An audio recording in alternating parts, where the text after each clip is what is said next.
বসলো বিপিএল এর 11তম আসরের। তবে মাঠের খেলা শুরু 30 ডিসেম্বর। টুর্নামেন্টের উদ্বোধন করেন ক্রীড়া উপদেষ্টা আসিফ মাহমুদ সজীব ভুঁইয়া। আর মাঠে ভালো খেলা উপহার দিতে চান বিসিবি সভাপতি। সুরের মূর্ছনায় উৎসব রাঙিয়েছেন পাকিস্তানের বিখ্যাত শিল্পী রাহাত ফতেহ আলী খান। ছিল দেশি গায়ক গায়িকাদেরও পারফরমেন্স। কিন্তু বিপিএল মিউজিক ফেস্টে গাইতে বেশ ভালো অঙ্কের সম্মানে নিচ্ছেন পাকিস্তানের এই জনপ্রিয় সঙ্গীত শিল্পী।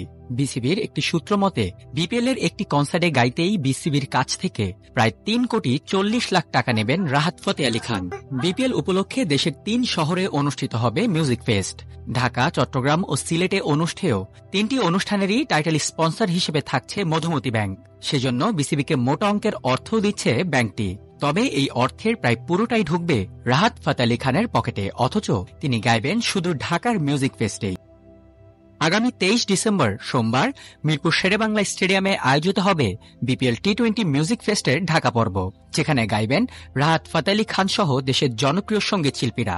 সেই ফেস্টের জন্য প্রথমে সর্বনিম্ন টিকিটের দাম নির্ধারণ করা হয়েছিল 2,500 টাকা, আর সর্বোচ্চ টিকিটের দাম রাখা হয় 12,000 টাকা। তবে টিকিটের এমন চড়া মূল্য হওয়ার কারণে তেমন সাড়া না পাওয়ায় বিসিবির এক বোর্ড সভায় পুনর্নির্ধারণ করা হয় সেই মূল্য। পরবর্তীতে মিউজিক ফেস্টের টিকিটের সর্বনিম্ন মূল্য নির্ধারণ করা হয় মাত্র 500 টাকা আর সর্বোচ্চ 8,000 টাকা। এরই মধ্যে ঢাকা পর্বের মিউজিক ফেস্টের সব টিকিটই বিক্রি হয়ে গেছে বলে নিশ্চিত করেছে বিসিবি।